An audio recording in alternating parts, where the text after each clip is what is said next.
Nusa Tenggara Timur tidak hanya dikenal dengan keunikan adat budaya serta alamnya yang indah dan mempesona, tetapi juga dikenal dengan prestasi anak-anak mudanya yang luar biasa. Salah satunya adalah Roslinda Tamo Ina, siswi kelas 3 SMP yang masih berusia 15 tahun dari Sumba Timur.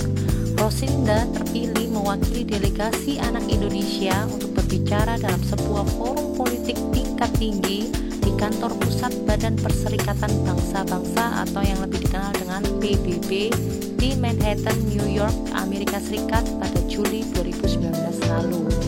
Oslin, panggilan akrab dari Roslinda, menyampaikan aspirasinya secara lantang di depan para diplomat dari puluhan negara tentang kasus penelantaran anak yang masih cukup tinggi di Indonesia, termasuk berbagai kasus yang lain seperti kekerasan anak, pengungsi anak, kriminal dan bully, serta perkawinan di bawah umur. Perasaannya ikut dalam kegiatan di PBB ini senang sekali karena bisa belajar bagaimana berbicara di tingkat yang lebih tinggi atau di lebih internasional, dan senang juga karena banyak anak yang tidak bisa berpartisipasi seperti saya. Maka untuk itu lewat kesempatan ini saya ingin menyampaikan semua suara anak yang ada dari Indonesia. Oslin yang berasal dari desa Kombapari, Sumba Timur, merupakan anak yang sangat aktif dalam membangun komunitas desa dan teman-temannya. Melakukan banyak kegiatan. Ada yang namanya pertemuan rutin anak, itu kami lakukan setiap bulan. Jadi dalam pertemuan itu kami mengumpulkan semua anak yang ada di desa saya untuk melakukan pertemuan, bermain dan beribadah. Kami juga ada kegiatan kreativitas anak yang dilakukan selama 3 bulan. Kami berpartisipasi dalam musyawarah rencana dan pembangunan desa. Sebagai orang Sumba Timur, kita bangga. Apalagi saya sebagai bupati, saya bangga anak ini bisa menyuarakan kepentingan anak-anak lain. Demikian kata Pak Gideon Billy Chora selaku Bupati Sumba Timur. Pesanan pertama itu tentang bagaimana pentingnya memiliki akta kelahiran. Karena contohnya di desa saya banyak sekali anak-anak tidak bisa bersekolah dengan baik karena tidak memiliki akta kelahiran. Yang kedua tentang perlindungan anak. Bagaimana pemerintah lebih berfungsi dengan baik lagi, khususnya bagi yang bertugas di bagian perlindungan anak.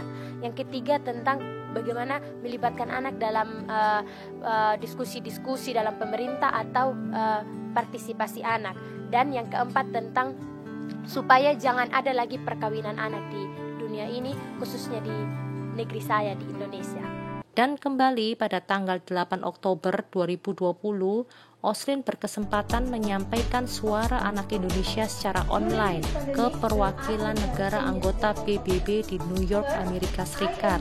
Roslinda menyampaikan aspirasinya mewakili anak-anak Indonesia yang tinggal di daerah terdepan, terluar, dan tertinggal selama pandemi COVID-19. That all children can learn from home well. Moreover, the curriculum should be made simple and easier to understand, so we can still enjoy learning on our own.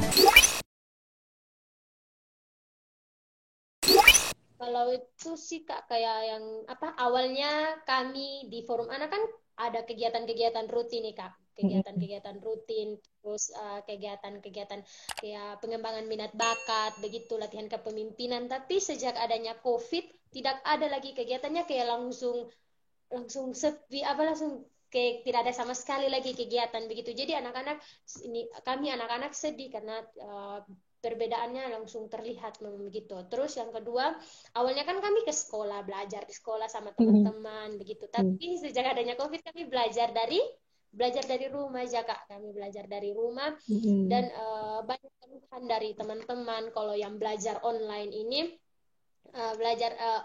Teman-teman mengeluh kadang tidak ada kuota internet, jaringan ya katanya ya. Jaringan, apalagi yang teman-teman di desa begitu Kak, itu jaringan.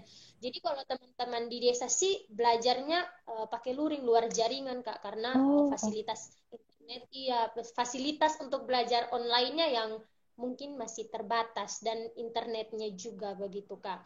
Terus juga keluhan dari teman-teman itu akses air bersih Kak. Karena kalau masa COVID ini kan kita di dituntut kan Kak untuk selalu cuci Cuci tangan. tangan, Nah, ya. 3M tapi ya.